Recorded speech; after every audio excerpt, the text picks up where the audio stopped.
Monsieur Nguessan Wilfried, bonjour. Bonjour, C'est un pur plaisir de vous avoir à l'Algérie 2.0.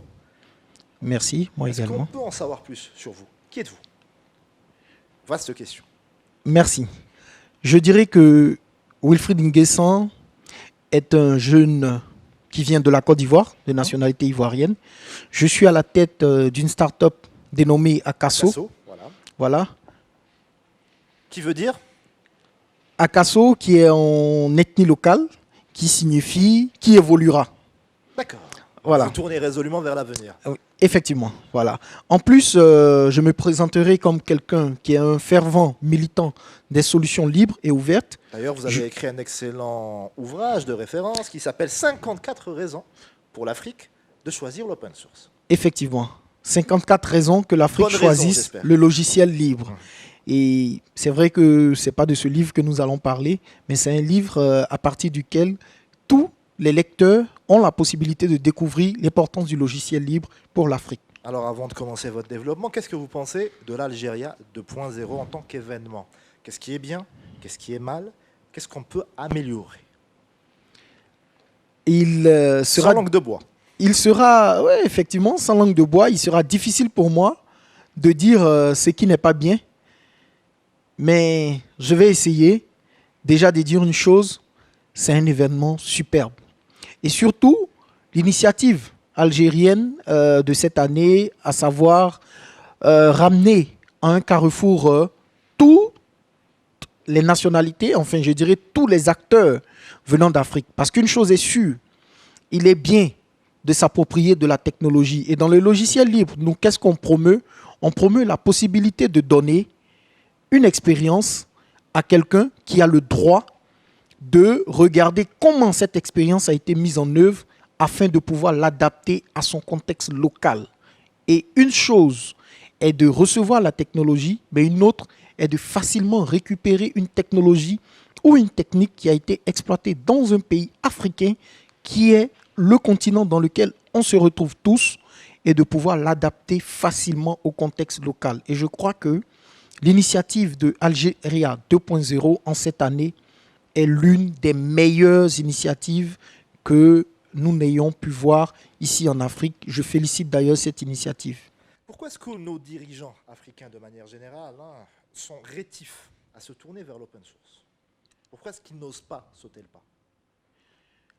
Je dirais, après mon analyse personnelle, je me limite à deux facteurs. Facteur numéro un, le manque de communication autour de l'open source Vous et pensez que du les logiciel ambassadeurs libre. du logiciel libre ne font pas assez pour promouvoir justement l'open source? Je ne dirais pas qu'ils ne font pas assez.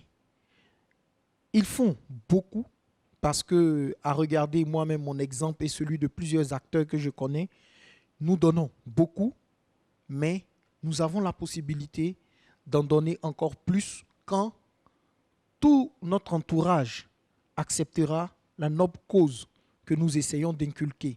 À partir de ce moment-là, nous pourrons faire monter et nous pouvons influer le pouvoir de décision. Parce que une chose est de parler, d'informer, mais une autre est de réalité, est de regarder à la réalité contextuelle en Afrique où, en général, on écoute plus la majorité.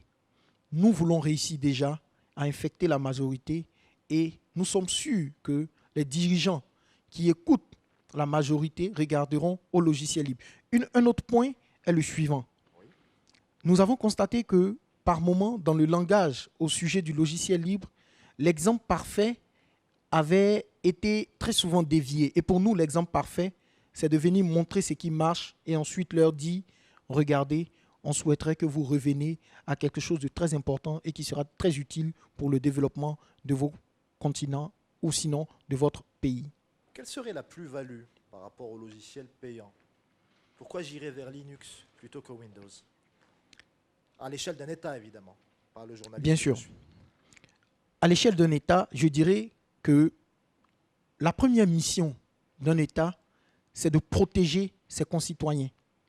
L'objectif d'un État est de proclamer sa souveraineté. Et vous-même, vous avez sorti le mot qui dit logiciel fermé ou dont le propriétaire refuse de diffuser le code source, vous mettre à utiliser un logiciel pareil, c'est vous exposer à une multitude de risques. Parce que, si vous remarquez, quand vous devez consommer un médicament ou vous devez consommer une nourriture face à laquelle vous faites des allergies, vous vous demandez toujours quel est le contenu de cette nourriture. Donc, imaginez-vous qu'un État fasse des allergies à une nourriture sans qu'il le sache. Sans qu'il le sache. Et c'est ça le danger que nous avons en utilisant des technologies fermées dont on n'a pas accès au code source. Nous ne serons jamais souverains réellement. C'est une très belle conclusion. Merci beaucoup, Monsieur Wilfried, d'avoir été des nôtres. Merci, c'est moi qui vous remercie. Ce fut un réel plaisir d'être avec vous et que le logiciel libre puisse être la solution vers laquelle vous vous tournez, quel que soit le secteur d'activité dans lequel vous êtes, car c'est une solution évidente pour le développement numérique de l'Afrique. Merci. Merci beaucoup.